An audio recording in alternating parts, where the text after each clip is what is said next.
most interesting things from the school point of view, in the 1790s, it was recorded there were 45 children in this school.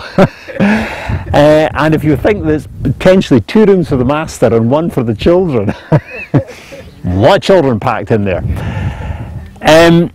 However, I don't think it would have been structured on sort of the 9 to 4 school day that you would expect nowadays.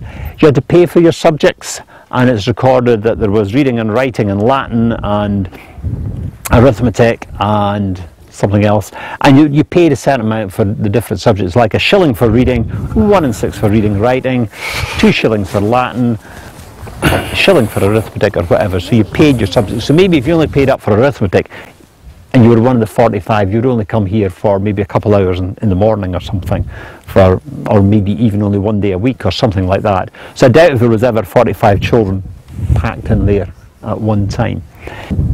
The school was in good order, according to the records, by the mid-1790s, and it continued as a school for a number of years after that. But in the 1820s, there was the SSPCK, Scottish Society for the Propagation of Christian Knowledge, CK, was still on the go by the 19th century, and they constructed a school over at Carnabean, which is 3 miles to the east. It's still there. It's the white cottage that overlooks the fantastic beach just past the township trail. It was built in 1827 as a society school, and there was another school further round over at Errible by then. And then after the disruption, when the Church of Scotland split in 2 in 1843, the Free Church School was opened in probably 1844. It was certainly there by 1845. And the current school, the current primary school, also dates from the 1840s period as well. The Highland Clearances, when everyone was put off their land and changed for the introduction of sheep farming, wrought devastation to this area.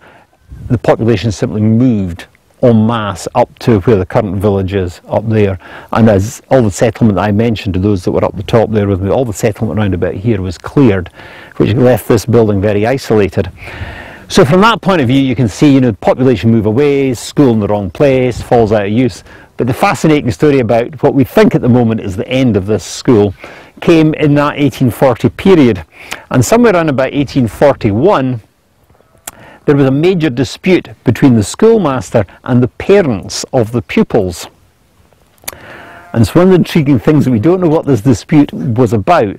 I would suspect it was probably something to do with probably violence towards the children. This is the era very much of the belt, of the cane, the taws, and when you hear stories about schools in the past, it is extreme violence. The parents, the very modern thing, they withdrew the children from the school and sent them to another one. And they were all sent from here, maybe not all of them initially, but certainly within a few years of 1841 they'd all gone. They'd all gone over to the society school at Carnabean and then to the Free Church School. And that left the school with no children. So you would expect that would have been the end of the schoolmaster, but it wasn't. He had a contract, and he had a very, very, very good contract. And that contract said he was the schoolmaster of this school. And it didn't matter if he didn't have any children. He was due his wages at the end of the month, and he got them. And the church were not happy about that at all, and they took him to the Court of Session in Edinburgh to try and get him out of here. And the Court of Session said, no, no, no, no, he's got a contract, and it's a watertight contract, and you appointed him to the school, and it doesn't matter, he's got no pupils, you pay him.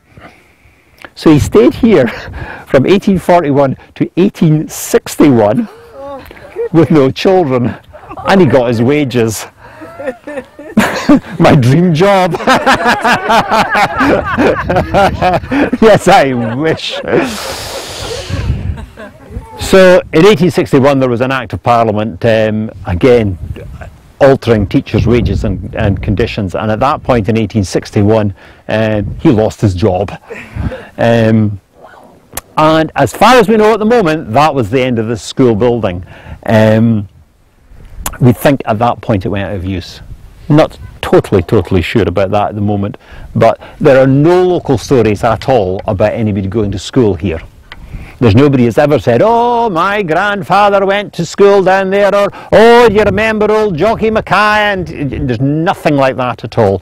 And there's also nothing about people living here after it was a school. So we think at the moment 1861, end of the building. In terms of what's left, the archaeologists will tell you more about it, but in terms of a building within Scotland, it has been described by Historic Scotland as unique. There's actually no known other building in Scotland that is a parish school that exists in its original form. I'm sure there are places in Scotland where schools will incorporate maybe bits of the original school, or the original school was there on the site of the school, but this is thought to be possibly the only one in Scotland. So it's got a little bit of national